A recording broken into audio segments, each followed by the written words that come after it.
Oil blasts past $100 as the war widens. Trump guts Medicaid and the Endangered Species Act. Collins funds ICE. McConnell vanishes. Renters out-earn their parents and still can't buy. Good morning or good afternoon. This is the Commonwealth Report, news for the public, not the powerful. You can follow us at commonwealthreport.news. Who pays when oil blows past $100 a barrel? Oil crossed $100 a barrel Thursday for the first time since May, and stock markets tumbled right along with it. Brent crude hit about $100, up roughly 29% in a single month. Here's why. Yemen's Houthi militia says it struck two Saudi tankers in the Red Sea with missiles and drones, setting one of them on fire. They've declared a blockade of Saudi ports. That comes on top of Iran shutting the Strait of Hormuz, where a fifth of the world's oil used to move in peacetime. 5 Saudi tankers have already turned around. The United States just finished its 12th straight night of airstrikes against Iran, and Trump is threatening major military punishment if the Houthis keep firing. Goldman Sachs says Brent could reach $120 by the fourth quarter. Now, think about who eats that. Not the oil traders, who are having a spectacular month. It's the guy driving 40 miles to a warehouse job and the woman deciding between filling the tank and filling the fridge. War gets sold to working people as patriotism, but it always shows up at their door as a bill. Is Trump dismantling Medicaid piece by piece? The Centers for Medicare and Medicaid Services just dropped the third in a series of new rules, and together they add up to the deepest cuts Medicaid has seen in its 60-year history. The newest one goes after how states raise money to pay for care. States like North Carolina and Idaho have been plugging Medicaid holes with insurance premium taxes. This rule slams that door shut.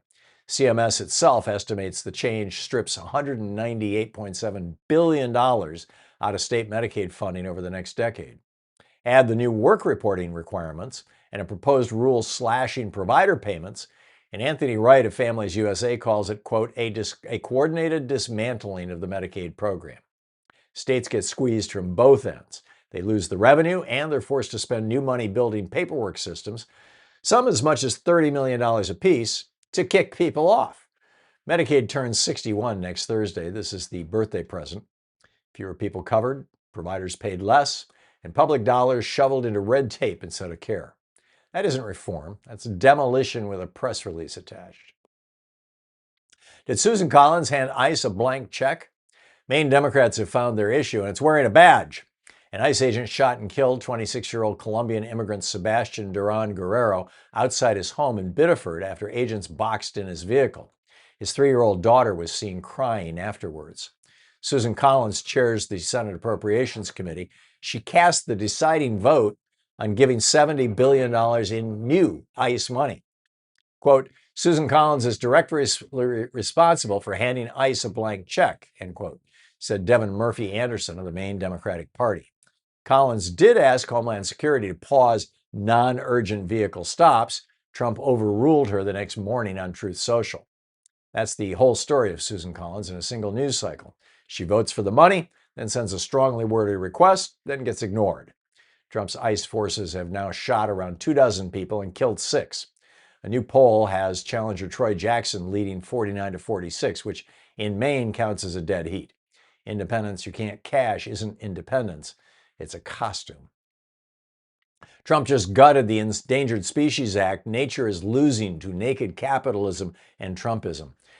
Here's something worth contemplating. According to James Davenport on Common Dreams, you don't have to fire a shot to wipe out a species.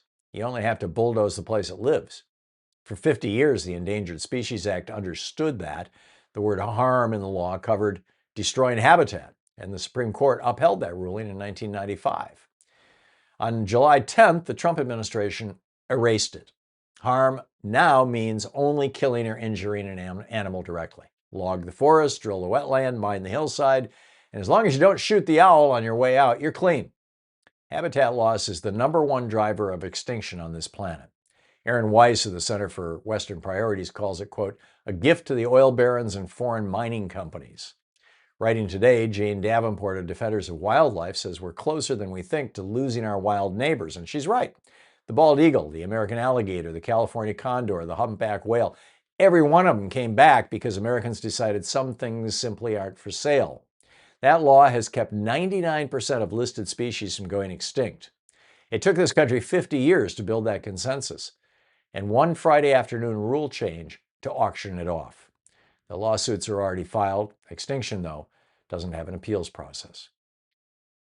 Where on earth is Mitch McConnell? Is he alive?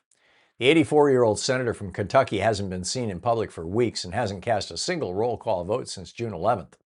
His office put out a photo of him in a hospital bed and a statement blaming a fall and mild pneumonia, but nobody has been able to independently verify any of it, and his staff won't answer questions. Majority Leader John Thune couldn't say for sure when he last spoke with him. Kentucky Governor Andy Beshear says he's received 2 calls from separate agencies suggesting that McConnell had died. Let's end the crazy speculation. Let's just tell us what's going on, Beshear posted.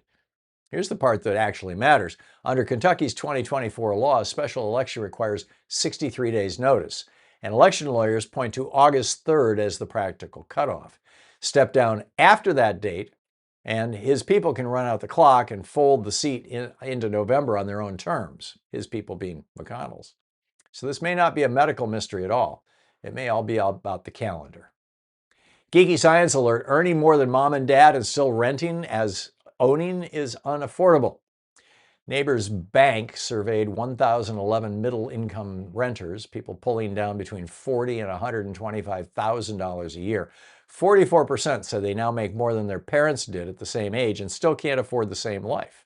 57% agreed with a single blunt sentence, quote, "The dream of home ownership feels out of reach for people like me." 60% said the mortgage industry simply isn't built for buyers at their income level.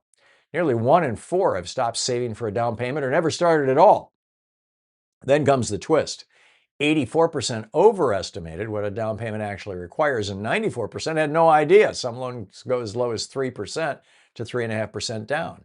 They guessed you needed $88,000 in income. They averaged $63,000. So part of that wall is real, and part of it is rumor. When noting who paid for the survey, though, a mortgage lender that sells those very loans, the rumor is fixable with a phone call. The prices are not. When a whole generation out-earns its parents and still can't buy a house, that isn't personal failure. That's a rigged marketplace. And that's the way it is today, Thursday, July 23rd, 2026. I'm Thom Hartmann.